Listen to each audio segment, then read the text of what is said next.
السلام علیکم ورحمۃ اللہ۔ ہر وہ کام دنیا ہے جس سے آخرت مقصود نہ ہو۔ گناہ کسی نہ کسی صورت دل کو بے قرار رکھتا ہے۔ تواضع کی کثرت نفاق کی نشانی اور عداوت کا پیش خیمہ ہے۔ ترغیب دلانے کی نیت سے اعلانیہ صدقہ دینا خفیہ سے بہتر ہے۔ جائز ضرورت سے زیادہ طلب بھی شکوہ ہے۔ لوگوں کو جس طرح چاہے آزما، دیکھ سانپ بچھو سے کم نہ پائے گا۔ جس نے دنیا کو جس قدر پہچانا اسی قدر اس سے بے رغبت ہوا۔ عمرہ کی تعریف سے بچو کہ ظالم کی تعریف سے غضب الہی نازل ہوتا ہے۔ عافیت کے 9 حصے الگ رہنے میں ہیں اور ایک حصہ ملنے میں ہے۔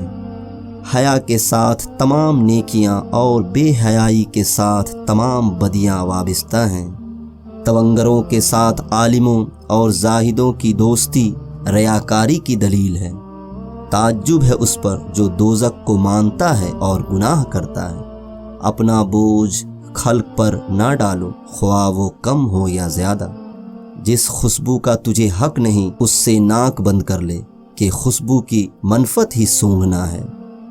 مجھے دنیا میں 3 چیزیں بہت مرغوب ہیں: تلاوت کلام پاک، بھوکھوں کو کھانا کھلانا اور راہ خدا میں بے دریغ خیرات کرنا۔ حیرت ہے اس پر جو تقدیر کو برحق جانتا ہے پھر بھی جانے والی چیز کا غم کرتا ہے۔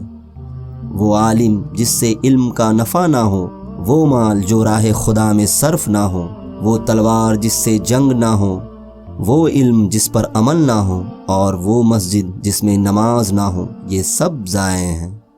تعجب ہے اس پر جو حساب کتاب پر یقین رکھتا ہے پھر بھی مال جمع کرتا ہے۔ تعجب ہے اس پر جو موت کو سچ مانتا ہے پھر بھی ہنستا ہے۔ تعجب ہے اس پر جو دنیا کو فانی جاننے کے باوجود اس سے محبت کرتا ہے۔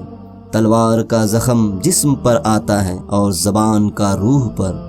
جنت کے اندر رونا عجیب ہے اور دنیا میں ہوتے ہوئے ہنسنا اس سے بھی عجیب ہے۔ دوسروں کا بوجھ اٹھانا عابدوں کی عبادت سے بڑھ کر ہے۔